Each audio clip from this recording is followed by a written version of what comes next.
എല്ലാ കൂട്ടുകാർക്കും നമസ്കാരം. നിങ്ങൾ നിർദ്ദേശിക്കുന്ന എല്ലാ നോവലുകളും ഓഡിയോ രൂപത്തിൽ ആക്കുവാൻ കഴിയാത്തതിൽ ക്ഷമ ചോദിക്കുന്നു. പ്രസാധകരുടെ അനുമതിയില്ലാത്ത നോവലുകൾ ഓഡിയോ രൂപത്തിൽ പോസ്റ്റ് ചെയ്യുന്നത് കുറ്റകരമായതിനാൽ അത്തരം ഓഡിയോ ബുക്കുകൾ പൂർണ്ണമായും നമ്മൾ ഒഴിവാക്കുകയാണ്. ആയതിനാൽ ഇനി പോസ്റ്റ് ചെയ്യുന്ന ഓഡിയോകളിൽ ആ നോവലിൻ്റെ വായനാ അനുഭവങ്ങളും പ്രസക്ത ഭാഗങ്ങളും കഥാശകലവും മാത്രമായിരിക്കും ഉണ്ടായിരിക്കുക. നോവലിൻ്റെ പൂർണ്ണമായ വായനയ്ക്ക് പുസ്തകങ്ങൾ പ്രസാധകരിൽ നിന്ന് നേരിട്ട് വാങ്ങുവാൻ ശ്രമിക്കുക. ഒപ്പം കോപ്പിറൈറ്റ് ഇല്ലാത്ത നിങ്ങളുടെ രചനകൾ ഓഡിയോ രൂപത്തിലാക്കുവാൻ നിങ്ങൾ ആഗ്രഹിക്കുന്നുവെങ്കിൽ ചുവടെ ചേർത്തിരിക്കുന്ന വാട്സപ്പ് നമ്പറിൽ ബന്ധപ്പെടാവുന്നതാണ്. നന്ദി, നമസ്കാരം. നമസ്കാരം. ബെന്യാമിൻ്റെ ഒറ്റമരത്തണൽ. ബെന്യാമിൻ്റെ മറ്റു പ്രശസ്ത കൃതികളുടെ ഗണത്തിൽ നിന്ന് അല്പം മാറി നടക്കുന്നതും എന്നാൽ പ്രമേയപരമായി അതീവ ഗൗരവമുള്ളതുമായിട്ടുള്ള ഒരു നോവലാണ് ഈ ഒറ്റമരത്തണൽ. ഒരു പ്രദേശത്തിൻ്റെ ജീവനും ഓർമ്മയുമായി നിലകൊള്ളുന്ന നൂറ്റാണ്ടുകൾ പഴക്കമുള്ള ഒരു ഒറ്റ ആൽമരത്തെ കേന്ദ്രീകരിച്ചാണ് ഈ നോവൽ കഥാപരിസരം ഒരുക്കുന്നത്. കേവലം ഒരു വൃക്ഷത്തെക്കുറിച്ചുള്ള കഥ എന്നതിലുപരി അത് കണ്ടറിഞ്ഞ ചരിത്രം, അതിൻ്റെ തണലിൽ വളർന്ന മനുഷ്യജീവിതങ്ങൾ, വികസനത്തിൻ്റെ പേരിൽ പ്രകൃതിയെ ബലി കൊടുക്കാനായിട്ട് ശ്രമിക്കുന്ന കോർപ്പറേറ്റ് താൽപ്പര്യങ്ങൾ, ഇതിനെതിരെ ശബ്ദമുയർത്തുന്ന സാധാരണക്കാരായ മനുഷ്യരുടെ അതിജീവന പോരാട്ടം എന്നിവയെല്ലാം ഈ നോവലിൽ സമന്വയിപ്പിക്കപ്പെടുന്നു. നഗരവൽക്കരണവും ആഗോളവൽക്കരണവും അതിവേഗം മുന്നോട്ടു പോകുമ്പോൾ വികസനം ആർക്ക് വേണ്ടിയാണ് എന്ന അടിസ്ഥാനപരമായ ചോദ്യം ഈ നോവൽ ഉയർത്തുന്നു. വികസനത്തിൻ്റെ തിടുക്കത്തിൽ നാം ഇല്ലാതാക്കുന്നത് ഒരു മരത്തെ മാത്രമല്ല, ഒരു പ്രദേശത്തിൻ്റെ സാമൂഹിക സാംസ്കാരിക ഓർമ്മകളെയും ചരിത്രങ്ങളെയും കൂടിയാണ്. മരം ഒരു കേവല വസ്തുവല്ല, മറിച്ച് ഒരു ചരിത്ര സ്മാരകമായി മാറുന്നതിൻ്റെ രാഷ്ട്രീയം ബെന്യാമിനിവിടെ വരച്ചു കാട്ടുന്നു. മരം മുറിക്കാനുള്ള അധികാരികളുടെ നീക്കത്തെ സാധാരണക്കാരായ നാട്ടുകാർ ചെറുക്കുന്നതിലൂടെയാണ് നോവലിൻ്റെ പ്രധാന കഥാതന്തു വികസിക്കുന്നത്. ഈ ചെറുത്തുനിൽപ്പ് ഒരു കേവല പരിസ്ഥിതി സമരമായി ഒതുങ്ങുന്നില്ല, മറിച്ച് അധികാരവും ജനങ്ങളും പ്രകൃതിയും പുരോഗതിയും തമ്മിലുള്ള നിലനിൽപ്പിനായുള്ള ഒരു സങ്കീർണമായ പോരാട്ടമായി ഇത് മാറുന്നു. നോവലിലെ കഥാപാത്രങ്ങൾ തികച്ചും സാധാരണക്കാരാണ്. ഒരു ഓട്ടോ ഡ്രൈവർ, ഒരു വീട്ടമ്മ, സാധാരണ കച്ചവടക്കാർ. എങ്കിലും തങ്ങളുടെ തണൽ നഷ്ടപ്പെടാതിരിക്കാനുള്ള അവരുടെ തീക്ഷ്ണമായ ആഗ്രഹമാണ് അവരെ ഈ വലിയ സമരത്തിന് പ്രേരിപ്പിക്കുന്നത്. ഭരണകൂടത്തിൻ്റെ ഒത്തുതീർപ്പ് ശ്രമങ്ങൾ, പീഡനങ്ങൾ, നിയമത്തിൻ്റെ നൂലാമാലകൾ എന്നിവയെല്ലാം അവർക്ക് നേരിടേണ്ടി വരുന്നു. ഈ സന്ദർഭങ്ങളിൽ നോവൽ കൈക്കൊള്ളുന്ന രാഷ്ട്രീയ നിലപാടുകൾ വളരെ വ്യക്തമാണ്. പ്രകൃതിയെ ചൂഷണം ചെയ്ത് സാധാരണ ജനങ്ങളുടെ ജീവിതത്തിന് മേൽ കോർപ്പറേറ്റ് ശക്തികൾക്ക് താങ്ങായി നിൽക്കുന്ന അധികാര വ്യവസ്ഥിതിയെ ഈ നോവൽ ശക്തമായിട്ട് ചോദ്യം ചെയ്യുന്നു. ബെന്യാമിൻ്റെ എഴുത്ത് ശൈലിയുടെ പ്രത്യേകതകളായിട്ടുള്ള ഈ ലളിതമായ ഭാഷയും എന്നാൽ ആഴത്തിലുള്ള ആശയങ്ങളും ഈ നോവലിലും പ്രകടമായിട്ട് നമുക്ക് കാണാനായിട്ട് കഴിയും. സങ്കീർണമായ വിഷയങ്ങളെപ്പോലും സാധാരണ സംഭാഷണങ്ങളിലൂടെയും നിരീക്ഷണങ്ങളിലൂടെയും അദ്ദേഹം വായനക്കാരിലേക്ക് എത്തിക്കുന്നുണ്ട്. ഈ നോവൽ നമ്മോട് പറയുന്നത് ഓരോ പ്രദേശത്തും സംരക്ഷിക്കപ്പെടേണ്ട ഒരു ഒറ്റ മരം ഉണ്ടാവാമെന്നാണ്. അതൊരു വൃക്ഷമാകാം, ഒരു പുഴയാകാം, ഒരു കുന്നാകാം, അല്ലെങ്കിൽ ഒരു ഓർമ്മയാകാം. പരിസ്ഥിതി സംരക്ഷണത്തിൻ്റെ പ്രാധാന്യം ലോകമെങ്ങും ചർച്ചാ വിഷയമായി നിലനിൽക്കുന്ന ഈ കാലഘട്ടത്തിൽ ഒറ്റമരത്തണൽ എന്ന ഈ ഒരു കൃതി ഒരു പ്രത്യാശയുടെയും പ്രതിരോധത്തിൻ്റെയും പ്രതീകമായിട്ട് നിലകൊള്ളുന്നു. വായിച്ചു കഴിയുമ്പോൾ വായനക്കാരൻ സ്വയം ഉൾവലിയുകയും താൻ ജീവിക്കുന്ന ചുറ്റുപാടുകളിലെ ഒറ്റമരങ്ങളെക്കുറിച്ച് ചിന്തിക്കുകയും ചെയ്യുന്ന ഒരവസ്ഥയിലേക്ക് ഈ നോവൽ നമ്മളെ എത്തിക്കുന്നു. ഒരു വായനാനുഭവം എന്നതിലുപരി ഇതൊരു സാമൂഹിക ഇടപെടലായി മാറുന്നു. ഒപ്പം മലയാള സാഹിത്യത്തിലെ സമകാലിക പാരിസ്ഥിതിക നോവലുകളുടെ ഗണത്തിൽ ഒരു സുപ്രധാന അടയാളപ്പെടുത്തലായി നിലനിൽക്കുകയും ചെയ്യുന്നു. അതോടൊപ്പം ഈ ഒറ്റമരത്തണൽ നൽകുന്ന ഏറ്റവും വലിയ സന്ദേശം ചെറുത്തുനിൽപ്പിൻ്റെ സാധ്യതകളെക്കുറിച്ചാണ്. ലോകമെമ്പാടുമുള്ള പാരിസ്ഥിതിക സമരങ്ങളോടുള്ള ഐക്യദാർഢ്യം നോവൽ പ്രകടിപ്പിക്കുന്നു. വികസനത്തിൻ്റെ തിമിരം ബാധിച്ച കണ്ണുകൾക്ക് കാണാനാവാത്ത ഒരുപാട് പച്ചപ്പുകളും ഓർമ്മകളും നമുക്ക് ചുറ്റുമുണ്ട്. പ്രകൃതിക്ക് വേണ്ടി ശബ്ദമുയർത്തുന്ന ഓരോ സാധാരണ മനുഷ്യനും ഒരു നായകനാണ് എന്ന് നോവൽ പറയുന്നു. ഒരു മരത്തിൻ്റെ തണൽ നഷ്ടപ്പെടുമ്പോൾ അവിടെ നഷ്ടമാകുന്നത് ഒരു ജനതയുടെ ഭാവിയാണ്. അതിനാൽ വരും തലമുറയ്ക്കായി നമ്മൾ എന്ത് ബാക്കി വെക്കുന്നു എന്ന ചിന്തയിലേക്കാണ് ഈ നോവൽ ഒടുവിൽ വായനക്കാരനെ കൈപിടിച്ച് നടത്തുന്നത്. ഇത് വെറുമൊരു നോവൽ മാത്രമല്ല, വർത്തമാനകാലത്ത് ഓരോ പൗരനും ഏറ്റെടുക്കേണ്ട ഒരു പരിസ്ഥിതി പ്രതിജ്ഞയുടെ പ്രഖ്യാപനം കൂടിയാണ്. ഇനി കഥാശകലം. സ്വാഗതപാതകം. പ്രിയപ്പെട്ടവരെ, സുഹൃത്തുക്കളെ, നാട്ടുകാരെ, ഞാനാണ് ഇന്നത്തെ യോഗത്തിൻ്റെ വളരെ ബഹുമാനിതനായ സ്വാഗത പ്രാസംഗികൻ. എന്നിൽ നിക്ഷിപ്തമായിരിക്കുന്ന കടമ ഇന്നിവിടെ ഹാജരായിരിക്കുന്ന വളരെ ബഹുമാനിതരായ വിശിഷ്ട അതിഥികളെ സ്വാഗതം ചെയ്യുക എന്നതാണെങ്കിലും അതിനു മുൻപ് എനിക്ക് ചില കാര്യങ്ങൾ നിങ്ങളോട് പറയുവാനുണ്ട്. തുടർന്നു വരുന്ന 45 മിനിറ്റ് നേരം ഞാൻ ഇടതടവില്ലാതെ സംസാരിച്ചുകൊണ്ടേയിരിക്കും. അധ്യക്ഷൻ ഇടയ്ക്ക് ഡെസ്കിൽ അടിക്കുകയോ ചെറുകുറിപ്പ് നീട്ടുകയോ ചെയ്തില്ല എങ്കിൽ അത് 1 മണിക്കൂറായി നീട്ടിയെടുക്കുന്നതിലും എനിക്ക് വിനീതമായ സന്തോഷമേ ഉള്ളൂ. കഴിഞ്ഞ 1 വർഷമായി സ്വരുക്കുട്ടി വച്ചിരുന്ന ആവേശമെല്ലാം ഞാൻ ഈ പ്രസംഗത്തിലൂടെയാണ് ഒഴുക്കിവിടാൻ പോകുന്നത്. അതിനിടയിൽ ഞാൻ നമ്മുടെ അതിവിശിഷ്ട അതിഥികൾക്ക് നന്ദിയും കൃതജ്ഞതയും കടപ്പാടും സ്നേഹവും പുട്ടിന് പീര എന്ന മട്ടിൽ ഇടയ്ക്കിടെ അറിയിച്ചുകൊണ്ടിരിക്കും. പിന്നെ അവരെ പരിചയപ്പെടുത്തുക എന്നത് എൻ്റെ മഹനീയമായ ഉത്തരവാദിത്വമാണല്ലോ. ഈ വേദിയിലിരിക്കുന്നത് ശ്രീമാൻ മമ്മൂട്ടിയോ മോഹൻലാലോ മധുവോ ആണെങ്കിലും നിങ്ങൾക്കെല്ലാവർക്കും അവരെപ്പറ്റി ഒരു ചുക്കും ചുണ്ണാമ്പും അറിയില്ല എന്ന മട്ടിലായിരിക്കും ഞാൻ ചില കാര്യങ്ങൾ പറയുക. അതിനിടെ ശ്രീമാൻ മോഹൻലാൽ അഭിനയിച്ച ചില ചിത്രങ്ങൾ മമ്മൂട്ടിയുടെ പേരിലും, മമ്മൂട്ടി അഭിനയിച്ചത് മോഹൻലാലിൻ്റെ പേരിലും, നസീർ അഭിനയിച്ചത് മധുവിൻ്റെ പേരിലും ചാർത്തിക്കൊടുത്തുകൊണ്ട് ഞാൻ സിനിമാ ചരിത്രം തന്നെ തിരുത്തിക്കളയും. അവർ ഇതുവരെ കണ്ടിട്ട് പോലുമില്ലാത്ത ചില നടിമാരുമൊത്തുള്ള അഭിനയം അതിഗംഭീരമായിരുന്നുവെന്ന് പുകഴ്ത്തും. ഇനിയും കിട്ടിയിട്ടില്ലാത്ത ചില പുരസ്കാരങ്ങൾ ഞാൻ അവരുടെ മേൽ കെട്ടിവയ്ക്കും. ഈ വേദിയിലിരിക്കുന്ന ചില എഴുത്തുകാരെ പരിചയപ്പെടുത്തുവാനാണ് എനിക്ക് കൂടുതൽ എളുപ്പം. കാരണം നിങ്ങളെപ്പോലെ തന്നെ ഞാനും ഇവന്മാരെക്കുറിച്ച് ആദ്യമായാണ് കേൾക്കുന്നത്. പിന്നെ ഇത്തിരി വല്ലതും നക്കാപ്പിച്ച കൊടുത്താൽ മതി എന്നതുകൊണ്ടും 1-2 എഴുത്തുകാർ വേദിയിൽ ഉണ്ടാവുന്നത് നമ്മുടെ യോഗത്തിന്റെ ഗമ വർദ്ധിപ്പിക്കുമെന്ന് ചിലർ ഉപദേശിച്ചതുകൊണ്ടും ഞാൻ തപ്പിയെടുത്തുകൊണ്ട് വന്നതാണ്. ഞാൻ ഈ എഴുത്തുകാരുടെ 3 പുസ്തകങ്ങളുടെ പേരുകൾ പറഞ്ഞാൽ 2 എണ്ണവും വിനീതമായി തെറ്റിക്കും. അങ്ങനെ വരാതിരിക്കാൻ ഞാനതെല്ലാം എഴുതിക്കൊണ്ടാണ് വന്നിരിക്കുന്നത്. പക്ഷേ നിർഭാഗ്യവശാൽ ഇന്റർനെറ്റിൽ നിന്ന് ലഭിച്ച മംഗ്ലീഷ് വിവരങ്ങളായതുകൊണ്ട് മറുഭാഷയിലായിരിക്കും ഞാൻ പേരുകൾ വായിക്കുക. ഭാഗ്യത്തിന് എനിക്കോ നിങ്ങൾക്കോ ഒന്നും മനസ്സിലാവുകയുമില്ല. എന്നാലും അവർ ഇതുവരെ എഴുതാൻ ആലോചിച്ചിട്ട് പോലുമില്ലാത്ത ചില പുസ്തകങ്ങളൊക്കെ അവർ എഴുതിയിട്ടുണ്ടെന്ന് ഞാൻ കാച്ചിവിടും. അതിനിടയിൽ നോവലിസ്റ്റിനെ കവിയാക്കും, കവിയെ കഥാകാരനാക്കും. സ്വതവേ അവാർഡ് മോഹികളായതുകൊണ്ട് കേട്ടിട്ട് പോലുമില്ലാത്ത 2-4 അവാർഡുകൾ ഞാൻ അവന്മാരുടെ തലയിലും കെട്ടിവെച്ചു കൊടുക്കും. MT വാസുദേവൻ നായർ ഈ മഹാനായ എഴുത്തുകാരൻ്റെ പല വകയിൽ അമ്മാവനാണെന്നും മാധവിക്കുട്ടി തായ് വഴിയിൽ അമ്മായിയാണെന്നും തട്ടിവിടും. എൻ്റെ പ്രസംഗം കേൾക്കാൻ വേണ്ടിയല്ല നിങ്ങൾ കാത്തിരിക്കുന്നതെന്ന് എനിക്കറിയാം. എന്നു മാത്രമല്ല, നമ്മുടെ അതീവ വിശിഷ്ട അതിഥികൾക്ക് അത്യാവശ്യമായി മറ്റു ചില ഇടങ്ങളിലേക്ക് പോകാനുമുണ്ട്. എന്നാലും നിങ്ങൾ വിഷമിക്കേണ്ടതില്ല.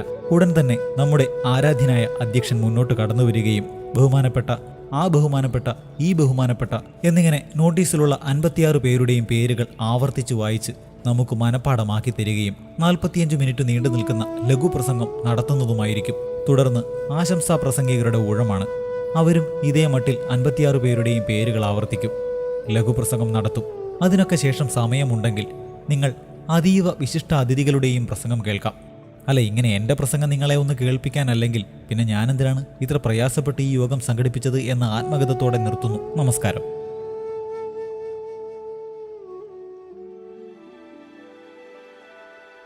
നന്മയാത്രകൾ. ഒരു സത്യം പറയാം, ലോകത്തിൽ ഒരു വിഭാഗം ആളുകളോട് മാത്രമേ എനിക്ക് അസൂയയുള്ളൂ. നോബൽ സമ്മാനം വരെ വാങ്ങിയ ഒരു എഴുത്തുകാരനോടോ, ലോകം മുഴുവൻ വാങ്ങിക്കൂട്ടിയ ഒരു പണക്കാരനോടോ, ആരാധകർ പിന്നാലെ നടക്കുന്ന പ്രശസ്തനോടോ, വിജ്ഞാനത്തിൻ്റെ ഹിമാലയങ്ങളായ പണ്ഡിതന്മാരോടോ അല്ല. നിറയെ യാത്ര ചെയ്യാൻ അവസരം സിദ്ധിച്ച ഭാഗ്യവാന്മാരോട് മാത്രമാണ് എനിക്ക് അസൂയയുള്ളത്. കഴിഞ്ഞ ദിവസം ഒരു സ്നേഹിതൻ വിളിച്ച് ഒരു ടൂർ പോകുന്നു, കുറച്ച് ദിവസത്തേക്ക് ഇവിടെ ഉണ്ടാകില്ല എന്നറിയിച്ചു. എങ്ങോട്ടാണ്? ഊട്ടി, കൊടൈക്കനാൽ, മൂന്നാർ, ഇങ്ങനെയൊക്കെ ചില ഇടങ്ങളല്ലേ നമുക്ക് സ്ഥിരമായി ടൂർ പോകാനുണ്ടായിരുന്നത്. പണ്ടൊന്നും ടൂർ എന്ന സങ്കല്പം പോലുമില്ല. വർഷാന്ത്യത്തിലെ എക്സ്കർഷൻ മാത്രമേ ഉള്ളൂ. നീ ഏത് ലോകത്തിലാടാകുകയെ ജീവിക്കുന്നത്?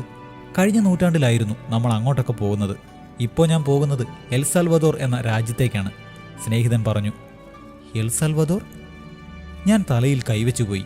ഈ ലാറ്റിൻ അമേരിക്കൻ രാജ്യത്തിൻ്റെ സ്ഥാനം ഭൂപടത്തിൽ തപ്പിയെടുക്കാൻ തന്നെ ഒരു യാത്ര പോയി വരുന്ന സമയം വേണ്ടിവരും. എന്നിട്ടും നമ്മൾ അങ്ങോട്ട് ആവേശത്തോടെ യാത്ര പോകുന്നു. മലയാളികളുടെ ഈ മനംമാറ്റം അമ്പരപ്പിക്കുന്നതാണ്. നാട്ടിലെ ചില ജലകേളി കേന്ദ്രങ്ങളായിരുന്നു തുടക്കം എന്ന് തോന്നുന്നു. പിന്നെ അത് ആത്മീയ യാത്രാ കേന്ദ്രമായ ജെറുസലേമും റോമുമൊക്കെയായി മാറി. പിന്നെ മറ്റു രാജ്യങ്ങളിലേക്ക്. അങ്ങനെ യാത്ര നമുക്കിടയിലേക്ക് ഒരു ജ്വരമായി പടർന്നു വന്നു. ഇപ്പോൾ സ്ഥിരം സുഖവാസ സങ്കേതങ്ങൾ വിട്ട് പുതിയ പുതിയ ദേശങ്ങളിലേക്ക് നാം യാത്ര ചെയ്യുന്നു. അതിനുവേണ്ടി സമയം കണ്ടെത്തുന്നു. ധാരാളം പണം വാരിക്കോരി ചിലവഴിക്കുന്നു.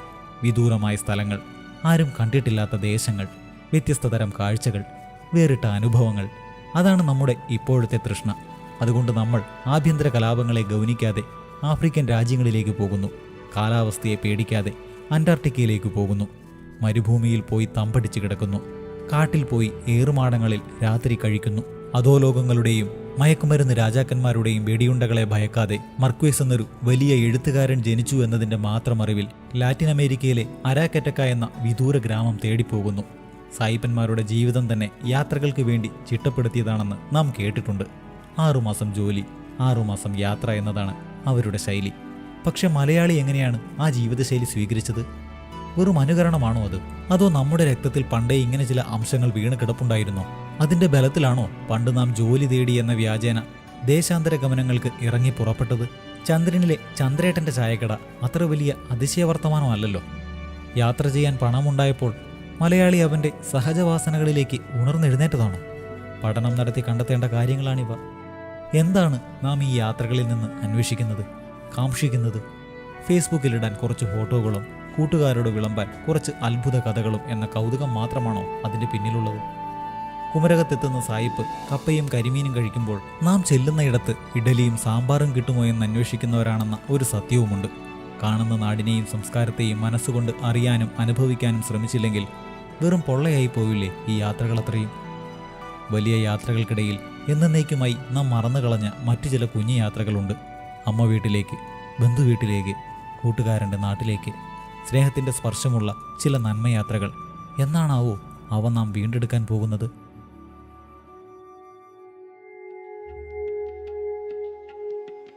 ചില പേടികൾ. ജയ്പൂർ ദില്ലി ദീർഘദൂര യാത്രയിലായിരുന്നു ഞാൻ. ഇടയ്ക്ക് ഹരിയാനയിലെ ഏതോ ഒരു ഇടത്തരം പട്ടണത്തിലെ ചുവപ്പ് സിഗ്നലിൽ യാത്ര കുരുങ്ങിയപ്പോൾ വണ്ടികൾ തോറും സാധനങ്ങൾ വിൽക്കുന്ന വളരെ പ്രായം കുറഞ്ഞ കുറച്ച് പയ്യന്മാരെ കണ്ടു. ഒരു പയ്യൻ വിൽക്കുന്നത് വെള്ളക്കുപ്പികളാണ്, മറ്റൊരു പയ്യൻ വിൽക്കുന്നത് മുല്ലപ്പൂമാല, ഇനിയൊരുത്തൻ പമ്പരങ്ങൾ, ഇനിയൊരാൾ കാറിലൊട്ടിക്കാവുന്ന സൺഷെയ്ഡുകൾ.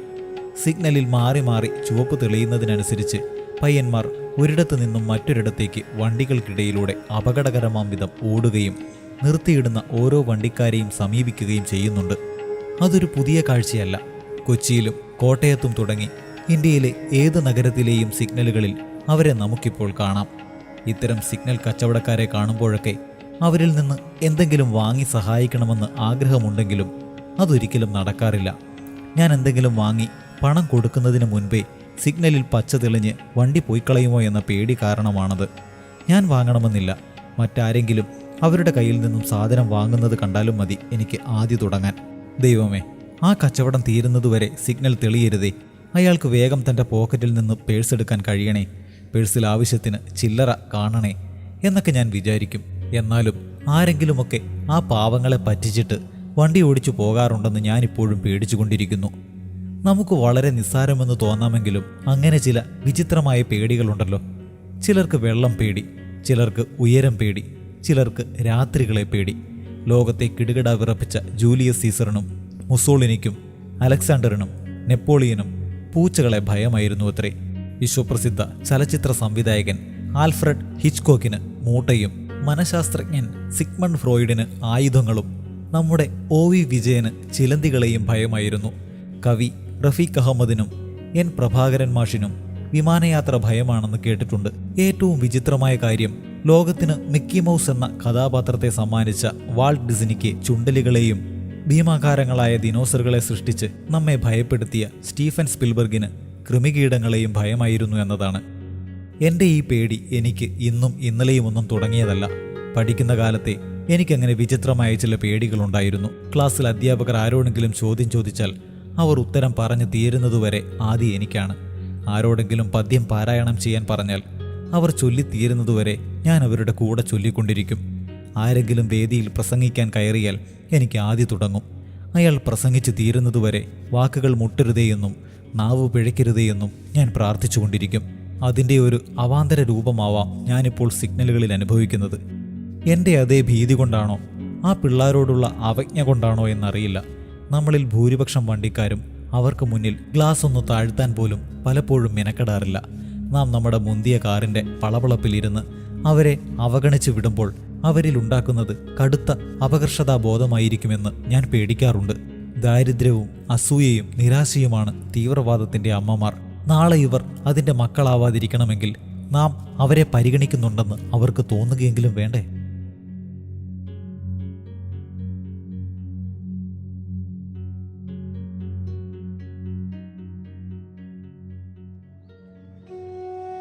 ഇറച്ചിയേറ്. അതികാലത്ത് നടക്കാൻ പോകാറുണ്ടോ നിങ്ങൾ? ശരീരവ്യായാമം മാത്രമല്ല, കൗതുകകരമായ അനേകം കാഴ്ചകൾ കൂടി നമുക്കത് സമ്മാനിച്ചേക്കാം. നഗരത്തിലായാലും ഗ്രാമത്തിലായാലും അക്കൂട്ടത്തിൽ നമ്മെ വല്ലാതെ ആകർഷിക്കുന്ന ചില ഏറ് കാഴ്ചകളുണ്ട്. സൈക്കിളിലിരുന്ന് വീടിൻ്റെ മുറ്റത്തേക്കുള്ള പത്രമേറ്, വണ്ടിയിലിരുന്ന് കടയുടെ മുന്നിലേക്കുള്ള പാലേറ്, ബേക്കറി മുറ്റത്തേക്കുള്ള ബ്രെഡ് ഏറ് തുടങ്ങി ലോറിക്കാരൻ്റെ പാഴ്സൽ ഏറ് വരെ. അതോടൊപ്പം അത്യധികം കൗതുകകരവും അതേസമയം നിർഭാഗ്യകരവുമായ മറ്റൊരു ഏറുകൂടി അടുത്തിടെയായി നമുക്ക് കാണാൻ കഴിയും. അതിനെ കാണിക്കയേറ് എന്ന് വിശേഷിപ്പിക്കാനാണ് എനിക്കിഷ്ടം. ക്ഷേത്രനടയിലേക്ക്, കുരിശിൻമൂട്ടിലേക്ക്, അതുമല്ലെങ്കിൽ ജാറത്തിൻ്റെ മുന്നിലേക്ക് വഴിയാത്രക്കാരുടെ ഏറാണത്. രാവിലെ ആളെ പിടിക്കാൻ പരക്കം പായുന്ന പ്രൈവറ്റ് ബസ്സിലെ കിളികളാണ് ഈ കാണിക്കയേറ് തുടങ്ങിയതെന്ന് തോന്നുന്നു. പിന്നാലെ യാത്രക്കാരും തുടങ്ങി. ഇപ്പോൾ ഭക്തി നമ്മളെപ്പോഴും കൂടെ കൊണ്ട് നടക്കുന്നതുകൊണ്ടും ദൈവത്തിനെ കൊണ്ടുള്ള ആവശ്യം പൂർവാധികം വർദ്ധിച്ചിരിക്കുന്നതുകൊണ്ടും കാലത്ത് തന്നെയല്ല, ദിവസത്തിൻ്റെ ഏത് സമയത്തും നമുക്ക് ഈ ഏറ് കാണാൻ കഴിയും. ബസ്സിലിരിക്കുന്ന അത്യാവശ്യക്കാരൻ മാത്രമല്ല, കാറിൽ പോകുന്നവരും ഓട്ടോയിൽ പോകുന്നവരും ലോറിയിൽ പോകുന്നവരും എല്ലാം ഇപ്പോൾ ഏറോടേറാണ്. കാസർഗോഡ് മുതൽ തിരുവനന്തപുരം വരെ യാത്ര ചെയ്ത് എറിയുന്നവരും എറിഞ്ഞെറിഞ്ഞ് യാത്ര ചെയ്യുന്നവരും ഇന്നുണ്ട്. അത്യാവശ്യമായി ഞാനൊരു വഴിവരെ പോകുന്നു. ഗീവർഗീസ് സഹതായി, പറശ്ശിനിക്കടവ് മുത്തപ്പ, ചെട്ടികുളങ്ങര അമ്മേ, ദാ കിടക്കുന്നു നിനക്കുള്ള പങ്ക്, കാര്യമങ്ങ് സാധിച്ചേക്കണേ എന്നാണ് ആ ഏറിൻ്റെ സമകാലിക മനസ്സിലിരുപ്പ്. അല്ലാതെ ദേവിമാർക്കും പുണ്യാളന്മാർക്കും ചിലവ് കാശിന് വകയില്ലാത്തതുകൊണ്ട് അത്യാവശ്യമായി കൊടുത്തിട്ട് പോകുന്നതല്ലല്ലോ അത്. ഇറച്ചി എന്ന പേരിൽ TV കൊച്ചുബാവയുടെ പ്രശസ്തമായ ഒരു കഥയുണ്ട്. ആഹാരത്തിൻ്റെ ആധിക്യം കാരണം ഒരു വിദേശ രാജ്യത്തുള്ള വീട്ടിൽ രക്ഷിതാക്കളും കുട്ടികളും ചേർന്ന് ഇറച്ചി എറിഞ്ഞ് കളിക്കുന്നതിനെക്കുറിച്ചാണ് അത്. നമ്മുടെ സമൂഹത്തിലെ ധാരാളിത്തത്തിൻ്റെയും ധൂർത്തിൻ്റെയും അത്യാർത്തിയുടെയും ഒക്കെ പ്രതീകമായാണ് ഇറച്ചിയേറ് ആ കഥയിൽ പ്രത്യക്ഷപ്പെടുന്നത്. ക്ഷമിക്കണം, ഇപ്പോഴത്തെ ഈ കാണിക്കയേറ് കാണുമ്പോൾ അറിയാതെ ഞാൻ ആ ഇറച്ചിയേറ് ഓർത്തുപോകും. രണ്ടും നമ്മുടെ ആധിക്യത്തിൻ്റെ പ്രതീകമാണ്. കഥയിൽ ആഹാരം, ജീവിതത്തിൽ പണം. ഭാരതീയ സങ്കല്പവും ദർശനവും അനുസരിച്ച് കാണിക്ക, ദക്ഷിണ, ദാനം, ഭിക്ഷ എന്നിവയൊക്കെ കൈതൊട്ട് നൽകണമെന്നാണ് വെയ്പ്പ്. നമ്മുടെ സഹാനുഭൂതിയും കരുണയും സ്നേഹവും നന്മയുമാണ് ഈ സ്പർശനത്തിലൂടെ പ്രകടമാക്കുന്നത് എന്നാവാം അതുകൊണ്ട് അർത്ഥമാക്കുന്നത്. അത്രയ്ക്ക് പുണ്യവും പവിത്രവുമായ കർമ്മമാണ് അത്. ഈശ്വരന് നൽകുമ്പോൾ അത് കൂടുതൽ പവിത്രമാകേണ്ടതുണ്ട്, കൂടുതൽ വിനീതമാകേണ്ടതുണ്ട്. എന്നാൽ അതിനെയാണ് നമ്മളിങ്ങനെ നമ്മുടെ അലസതയും തിരക്കും നടിച്ച് അശ്ലീലമാക്കി തീർക്കുന്നത്. ഉഗ്രപ്രതാപിയായ ദൈവത്തിനോട് നാം ഇങ്ങനെയാണ് പ്രവർത്തിക്കുന്നതെങ്കിൽ നിസ്സാരനായ മനുഷ്യനോടുള്ള നമ്മുടെ മനോഭാവം എന്താവുമെന്ന് ചിന്തിച്ചു പോകുന്നു. സമൂഹത്തിൽ ഇന്ന് കൊട്ടിഘോഷിക്കപ്പെടുകയും പ്രകീർത്തിക്കപ്പെടുകയും ചെയ്യുന്ന പല ഭിക്ഷകളും ദാനങ്ങളും നമുക്ക് അശ്ലീലമായി തോന്നുന്നത് ഒരുപക്ഷെ അവയിൽ നന്മയുടെ സ്പർശമില്ലാത്തതുകൊണ്ടാവില്ലേ? അവ പുച്ഛത്തോടെയുള്ള വെറും എറിഞ്ഞുകൊടുപ്പായതുകൊണ്ടാവില്ലേ? നമ്മുടെ വിയർപ്പിൻ്റെ ഒരു പങ്കാണ് നാം ഭിക്ഷ കൊടുക്കേണ്ടത്. അപ്പോഴാണ് അതിൽ കരുണ കലരുന്നത്. പക്ഷേ വിയർപ്പൊഴുക്കാത്ത പണം എറിഞ്ഞ് നമ്മുടെ ഗമ കാണിക്കാനുള്ള നടകളായി നാം അന്യൻ്റെ ജീവിതത്തെ കാണുമ്പോൾ അത് വെറും ഇറച്ചിയേറായി മാറുന്നു.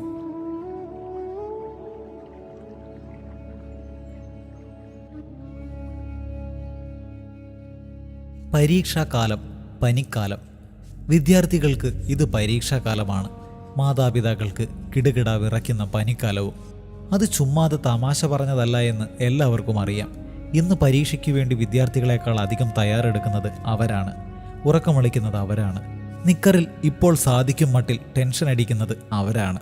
ഇനി വല്ല നിവൃത്തിയും ഉണ്ടായിരുന്നെങ്കിൽ അവർ കയറി പരീക്ഷ തന്നെ എഴുതി കളയുമായിരുന്നു. അത്രയ്ക്കാണ് ആദി. എന്താണ് നമ്മുടെ മാതാപിതാക്കളെ ഇങ്ങനെ ആദി പിടിപ്പിക്കുന്ന ഘടകം? തൻ്റെ മകനോ മകൾക്കോ പരീക്ഷയിൽ 1-2 മാർക്ക് കുറഞ്ഞു പോകുമെന്നോ? അങ്ങനെ കുറഞ്ഞു പോയാൽ അവൻ്റെ ജീവിതം തന്നെ അവസാനിച്ചു പോകുമെന്നോ? അതിലൂടെ സമൂഹത്തിലെ തങ്ങളുടെ മാന്യത ഇല്ലാതായി പോകുമെന്നോ? അതോ താൻ അവൻ്റെ മേൽ പണിതുയർത്തിക്കൊണ്ടുവന്ന സ്വപ്നങ്ങളെല്ലാം തകർന്നു പോകുമെന്നോ?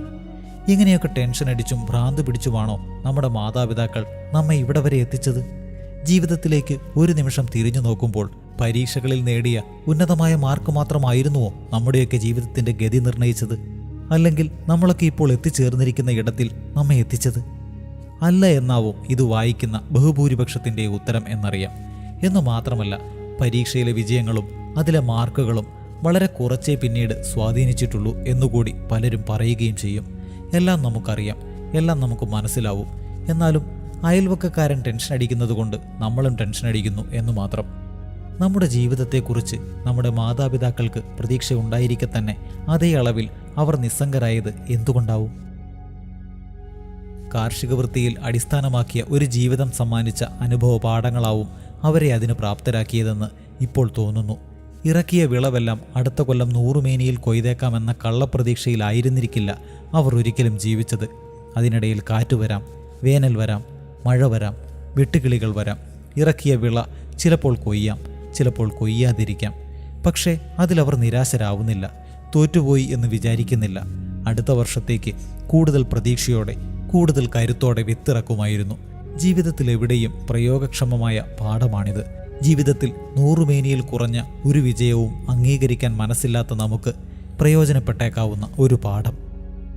പരീക്ഷയ്ക്ക് ജയിക്കാൻ വേണ്ടി മാത്രമായിരുന്നു നമ്മുടെ പാഠ്യപദ്ധതികൾ തയ്യാറാക്കപ്പെട്ടിരുന്നതെങ്കിൽ ഒരുപക്ഷെ 4 മാസം കൊണ്ട് അത് പഠിച്ചു തീർക്കുകയും അടുത്ത 6 മാസം കൊണ്ട് അത് മനഃപാഠമാക്കാൻ വിദ്യാർത്ഥികളെ വിടുകയും ചെയ്യാമായിരുന്നു. എന്നാൽ അങ്ങനെയല്ലല്ലോ. 4 മാസം പാഠപുസ്തകമാണെങ്കിൽ ബാക്കി 6 മാസത്തിൽ അവൻ ജീവിതത്തെക്കുറിച്ച് മറ്റനേകം പാഠങ്ങൾ പഠിക്കുന്നുണ്ട്. അവൻ്റെ സൗഹൃദങ്ങൾ, അവൻ്റെ സാമൂഹിക ജീവിതം, രാഷ്ട്രീയ ബോധം, കായിക മികവുകൾ, കലാമികവുകൾ ഒക്കെ ഈ കാലയളവിൽ പരിപോഷിപ്പിക്കപ്പെടുക കൂടി ചെയ്യുന്നുണ്ട്, അല്ലെങ്കിൽ ചെയ്യേണ്ടതുണ്ട്. അതാണ് പിന്നീടുള്ള ജീവിതത്തിൽ അവന് കൂടുതൽ പ്രയോജനം ചെയ്യുക എന്ന കാര്യത്തിൽ സംശയമില്ല. നമ്മുടെ ആത്മബലമില്ലായ്മയാണ് നമ്മളെ ഇങ്ങനെ പേടിക്കാരാക്കുന്നത്. നമ്മുടെ കുട്ടികൾ നമ്മേക്കാൾ മിടുക്കരാണ്. അവരെ അവരായി ജീവിക്കാൻ അനുവദിച്ചാൽ മാത്രം മതി. എന്നാൽ ഇന്ന് ഒരു പത്രം വായിക്കുന്നത് പോലും തികഞ്ഞ അനാവശ്യമായി കരുതുന്ന കോൺവെന്റ് സ്കൂൾ സംസ്കാരത്തിൽ നിന്നു പടച്ചുവിടുന്ന വൈറ്റ് ലഗോൺ കോഴിക്കുഞ്ഞുങ്ങളെയാണ് നമുക്ക് കൂടുതൽ ഇഷ്ടം. ജീവിതത്തിൻ്റെ ഉച്ചച്ചൂടിൽ വാടിപ്പോകുന്ന തനി കോഴിക്കുഞ്ഞുങ്ങളെ.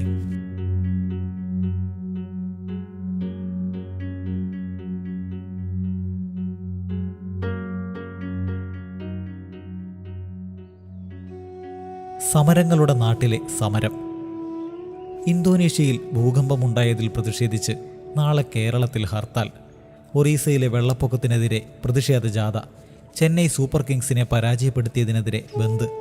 കേരളത്തിലെ സമരങ്ങളുടെ അതിപ്രസരത്തെ കളിയാക്കിക്കൊണ്ട് ഫേസ്ബുക്കിൽ പ്രത്യക്ഷപ്പെടാറുള്ള ചില വാചകങ്ങളാണ് ഇവ. അരാഷ്ട്രീയവാദികളാണ് ഇത്തരം വാചകങ്ങൾക്ക് പിന്നിലെന്ന് വ്യവസ്ഥാപിത രാഷ്ട്രീയ കക്ഷികളുടെ അനുയായികൾ വാദിച്ചാലും സഹികെട്ട സാധാരണക്കാരൻ്റെ പ്രതികരണങ്ങളായി വേണം ഇവയെ കാണാൻ. എന്തിനും ഏതിനും സമരം നടത്തുക എന്നത് കേരളത്തിൻ്റെ ഒരു ശീലമായി മാറിയിരിക്കുന്നു. സമരങ്ങൾക്ക് ഞാൻ എതിരല്ല. എന്നാൽ അവ ജനങ്ങളുടെ യഥാർത്ഥ ആവശ്യങ്ങൾക്ക് വേണ്ടിയാണോ, രാഷ്ട്രീയ കക്ഷികളുടെ മുഖം മിനുക്കലിനു വേണ്ടിയാണോ എന്ന് നമ്മൾ സ്വയം ചോദിക്കേണ്ടതുണ്ട്. ഇത്തരം സമരങ്ങളിലേക്ക് ഇറങ്ങി പുറപ്പെടുകയും ആവശ്യത്തിലധികം ജനങ്ങളെ വലയ്ക്കുകയും ചെയ്യുന്നവർ അടിസ്ഥാന വിഭാഗങ്ങൾ നേരിടുന്ന പ്രശ്നങ്ങൾ കണ്ടില്ലെന്ന് നടിക്കുകയോ അവർ ഉയർത്തിക്കൊണ്ടുവരുന്ന സമരങ്ങൾക്ക് നേരെ മുഖം തിരിക്കുകയോ ചെയ്യുന്ന കാഴ്ചയാണ് ഇന്ന് നാം കാണുന്നത്. കേരളത്തിൽ അടുത്തിടെ നടന്ന ഏറ്റവും അർത്ഥവത്തായ സമരം ഏതെന്ന് ചോദിച്ചാൽ അത് നഴ്സുമാരുടെ സമരമായിരുന്നു എന്ന് നിസ്സംശയം പറയാൻ കഴിയും. സമൂഹത്തിലെ ഓരോ പ്രശ്നങ്ങളെയും ഇത്രയും ഗൗരവമായി നോക്കിക്കൊണ്ടിരുന്ന രാഷ്ട്രീയ കക്ഷികൾ എന്തുകൊണ്ട് ഇത്ര വലിയൊരു വിഭാഗം അനുഭവിക്കുന്ന അടിസ്ഥാന പ്രശ്നങ്ങൾ മനസ്സിലാക്കുന്നതിലും അവർക്ക് വേണ്ടി നിലപാട് സ്വീകരിക്കുന്നതിലും പരാജയപ്പെട്ടു എന്ന് നാം അന്വേഷിക്കേണ്ടതുണ്ട്. സത്യമായും നമ്മുടെ വിപ്ലവ രാഷ്ട്രീയ കക്ഷികൾ ഈ ചൂഷണം കാണാതെ പോയതോ, സ്ഥാപിത താൽപ്പര്യങ്ങൾക്കു വേണ്ടി കണ്ടിട്ടും കണ്ടില്ലെന്ന് നടിച്ചതോ? രണ്ടായാലും നഴ്സുമാരുടെ പ്രശ്നങ്ങൾ ഉയർത്തിക്കൊണ്ടുവരാൻ അവർ തന്നെ വേണ്ടിവന്നു. മതജാതി സംഘടനകളുടെ ചില പിണിയാളുകൾ ഒഴിച്ച് കേരളത്തിലെ എല്ലാ വിഭാഗം ജനങ്ങളും ഒരുപോലെ അംഗീകരിച്ച ഒരു സമരമായിരുന്നു അത്. തങ്ങൾ ഇത്രകാലം ചൂഷണം ചെയ്തുകൊണ്ടിരുന്ന ഒരു വിഭാഗം അത് തിരിച്ചറിയുകയും അതിനെതിരെ പ്രതികരിക്കാൻ തുനിയുകയും ചെയ്തിരിക്കുന്നു എന്നതാവാം കേരളത്തിൽ പൊടുന്നനവെ മതജാതി സംഘടനകളുടെ ഒരു കൈകോർക്കൽ പരുവപ്പെട്ടതിന് പിന്നിലെ ഒരു കാരണം എന്ന് കാണാം. കുരിശു വരച്ച് പ്രാർത്ഥിക്കാതെ അന്നമിറക്കാത്ത അച്ഛന്മാർ മുതൽ സ്നേഹാശ്ലേഷണങ്ങളുടെ അമ്മമാർ വരെ ആരും ഈ ചൂഷണത്തിൽ പിന്നിലായിരുന്നില്ലല്ലോ. ഈ സമരത്തിനെതിരെ തെരുവിലിറങ്ങിയ കന്യാസ്ത്രീകൾക്ക് നമോവാകം. അങ്ങനെയെങ്കിലും നിങ്ങൾ ഈ തെരുവൊന്ന് കണ്ടല്ലോ. പക്ഷെ അപ്പോഴും നിങ്ങൾ അവിടുത്തെ ചോര കണ്ടിട്ടില്ല. യേശുവിൻ്റെ ഫോട്ടോയിൽ മാത്രമല്ല ചോരയുള്ളത്. സ്വതവേ ഇത്തരക്കാരുടെ ആജ്ഞാനുവർത്തികളായി പ്രവർത്തിക്കുന്ന ഒരു സർക്കാരാണ് നമുക്കുള്ളത്. സ്വന്തം മന്ത്രിസഭയിൽ നിന്ന് അധികം പിന്തുണയൊന്നും ഇല്ലായിരുന്നെങ്കിലും അറുത്ത കൈക്ക് ഉപ്പു തേക്കാത്ത മാനേജ്മെൻറ്റുകൾക്കെതിരെ കർശനമായ നിലപാടുകൾ സ്വീകരിക്കുന്നതിലും നഴ്സുമാരുടെ പക്ഷത്തു നിന്ന് തീരുമാനങ്ങൾ എടുക്കുന്നതിൽ മന്ത്രി ഷിബു ബേബി ജോൺ കാണിച്ച ധീരത അഭിനന്ദനാർഹമാണ്. അതുകൊണ്ടാണ് ഇത് സർക്കാർ സ്പോൺസേഡ് സമരമാണെന്ന് ഒരു ഘട്ടത്തിൽ മാനേജ്മെൻറ്റുകൾ പറഞ്ഞത്. ഇപ്പോൾ ബലരാമൻ കമ്മിറ്റി കേരളത്തിലുടനീളം തെളിവെടുപ്പുകൾ നടത്തി സർക്കാരിന് സമർപ്പിച്ചിട്ടുള്ള റിപ്പോർട്ടിൽ ഈ ചൂഷണത്തിൻ്റെ വ്യാപ്തി എത്രയായിരുന്നു എന്ന് വ്യക്തമാക്കുന്നുണ്ട്. ആ റിപ്പോർട്ടിലെ നിർദ്ദേശങ്ങൾ നടപ്പിലാക്കാൻ മന്ത്രി ആർജവം കാണിക്കുമെന്ന് വിശ്വസിക്കാനാണ് എനിക്കിഷ്ടം. നഴ്സുമാരുടെ പ്രശ്നങ്ങൾ ഒരു പരിധിവരെയെങ്കിലും പരിഹരിക്കപ്പെടും എന്ന് നമുക്ക് വിശ്വസിക്കാം. എന്നാൽ ഇതിനേക്കാൾ വലിയ ചൂഷണത്തിന് വിധേയമായിക്കൊണ്ടിരിക്കുന്ന വിഭാഗങ്ങൾ ഇനിയും നമുക്കിടയിലുണ്ട് എന്ന് നാം തിരിച്ചറിയേണ്ടിയിരിക്കുന്നു. കേരളത്തെ ഭരിക്കുന്ന അധോലോകമായി മാറിക്കൊണ്ടിരിക്കുന്ന ജാതിമത സംഘടനകൾ എവിടെയധികം പണമിറക്കുന്നുണ്ടോ അതിൽ ചൂഷണത്തിൻ്റെ ഒരു സാധ്യത ഒളിച്ചിരിക്കുന്നുണ്ടോ എന്ന് ഊഹിക്കാം. അതിലൊന്നാമത്തെ വിഭാഗമാണ് കേരളത്തിലെ അൺഎയ്ഡഡ് സ്കൂളിലെ അധ്യാപികമാർ. അവർക്ക് കിട്ടുന്ന ശമ്പളം കേട്ടാൽ നാം മൂക്കത്ത് വിരൽ വെച്ചു പോകും. മറ്റൊരു വിഭാഗമാണ് സാരി സെൻ്ററുകളിലും ജ്വല്ലറികളിലും സൂപ്പർ മാർക്കറ്റുകളിലും സെയിൽസിൽ ജോലി ചെയ്യുന്നവർ. എത്ര മണിക്കൂറാണ് അവരുടെ ജോലി സമയം? അതുപോലെ തന്നെയാണ് കൺസ്ട്രക്ഷൻ മേഖലയിലേക്ക് കേരളത്തിൻ്റെ പുറത്തു നിന്നും കൊണ്ടുവന്ന് അടിമവേല ചെയ്യിക്കുന്നവർ. അവർ കേരളീയരല്ല എന്ന കാരണത്താൽ, അവർ വോട്ട് ബാങ്കുകളല്ല എന്ന ന്യായത്താൽ അവർ വേണ്ടവണ്ണം ചൂഷണവിധേയരായിക്കോട്ടെ എന്നാണോ നമ്മുടെ രാഷ്ട്രീയ കക്ഷികളുടെ വിചാരം? ഉച്ചയ്ക്ക് ആഹാരം മുടങ്ങിയാൽ ഹർത്താൽ ആചരിക്കുന്ന രാഷ്ട്രീയ കക്ഷികൾക്ക് എത്ര കാലം ഇങ്ങനെ പട്ടകെട്ടിയ കുതിരകളെപ്പോലെ സമൂഹത്തിലേക്ക് നോക്കാതെ മുന്നോട്ട് നടക്കാനാവും?